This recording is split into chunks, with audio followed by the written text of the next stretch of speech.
Victoria Colbaum, and my group did our presentation on diabetes. So, what is it? A chronic disorder of carbohydrate, protein, and fat metabolism. It causes a discrepancy between the insulin required by the body and the amount available. It affects over 26 million people in the United States. 25% of the 26 million are actually undiagnosed with this condition, so they have it, but they haven't been formally diagnosed yet. Many people, 79 million, have pre-diabetes, which is when your blood glucose level is higher than normal, but not high enough to be diagnosed with diabetes. So, what is insulin? A hormone produced in the pancreas. It regulates the amount of glucose in the blood. The lack of insulin is what causes the diabetes. Insulin allows glucose to enter the body's cells, which then provide energy. When insulin levels are high, the excess glucose is stored in the liver in a form called glycogen.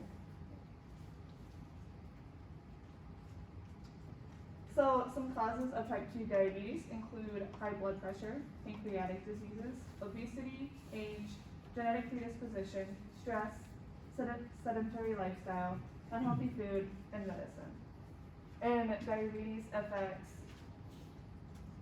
so it can affect anything from your neurons, so diabetic neuropathy.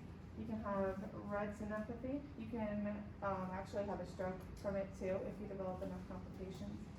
You can develop cardiomyopathy, and there's also this condition called diabetic foot that you can get from it too. So, types of diabetes. So in type 1, patients are dependent on insulin for the prevention of hyperglycemia or ketosis.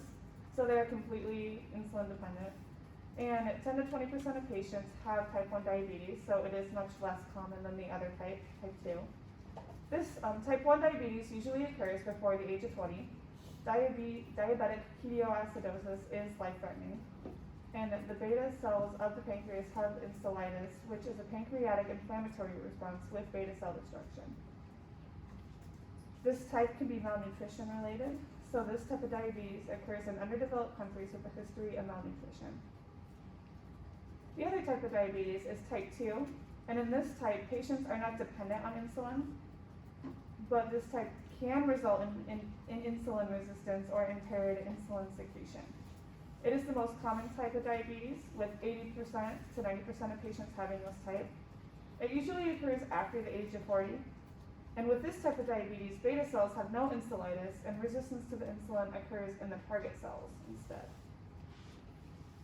So, there's also gestational diabetes, which occurs when patients develop glucose intolerance during pregnancy. And this type of diabetes is secondary to other conditions such as pancreatic, hormonal, or endocrine disease. And this can be drug-induced. So, symptoms and assessments.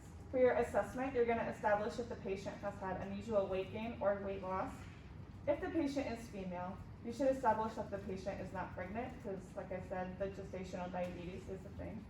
After this, establish a history of use by medications that antagonize the effects of insulin, just to make sure that that's not affecting it.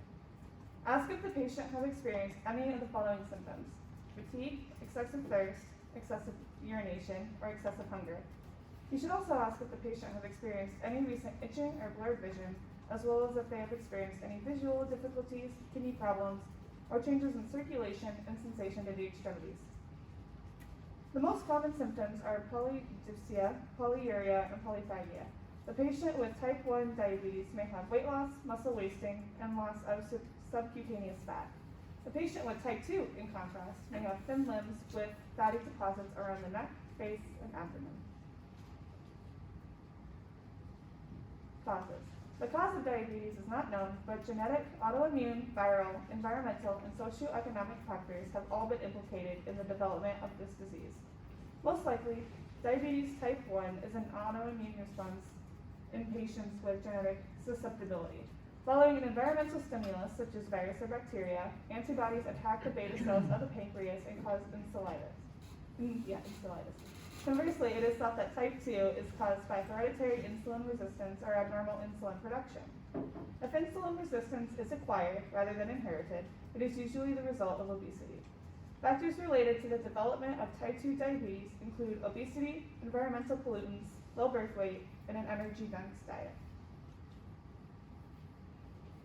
So for diagnosis, altered nutrition, loss in requirements for body related to a decrease in oral intake, nausea, vomiting, and insulin deficiency. So you have hypoglycemia, which is secondary to excess insulin, exercise, or lack of food. And symptoms of this include nervousness, fatigue, palpitations, headache, irritability, tachycardia, and a coma. And then you have hyperglycemia, which is secondary to insufficient insulin, illness, or excess food. And symptoms of this include nausea, anorexia, thirst, increased temperature, confusion, hypotension, flushed or dry skin, and abdominal cramping.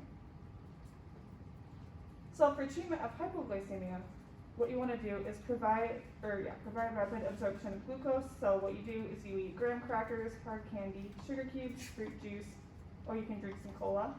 And as symptoms improve, eat a meal or source of protein and carbs. And the goal with hyperglycemia, sometimes it can require hospitalization, but what you need to do is you need to restore fluid balance, lower blood glucose, monitor level of the patient's consciousness. So this means taking vital signs, recording the patient's intake and outtake and their electrolyte levels, and also provide emotional support too, as this is going to be a very difficult time for them if they are going through something as serious as that. So with the prognosis of diabetes, I found that the majority of people with diabetes, they are okay with the diabetes. It is usually only when they develop other things that maybe some life-threatening conditions can occur, as long as their symptoms are in check for the diabetes. So they can occur like heart, things can occur like high blood pressure, or even like a stroke or a heart attack can occur if they don't have these other symptoms in check. So you just want to make sure that nothing else is going on with them. And so for the follow-up, you just want to make sure the patients know how to use all their medication prescribed to them, so make sure their symptoms are in check. The patient and the family also require instruction in the following areas to minimize or prevent complications: diet, insulin, urine and blood testing, skincare, and circulation. So basically just make sure that they know what they're doing and they know how to take care of their symptoms. Make sure that they're okay. And then this is just kind of a summary of what I talked about, the type 1 and type 2, and the gestational and the secondary. Thank you guys.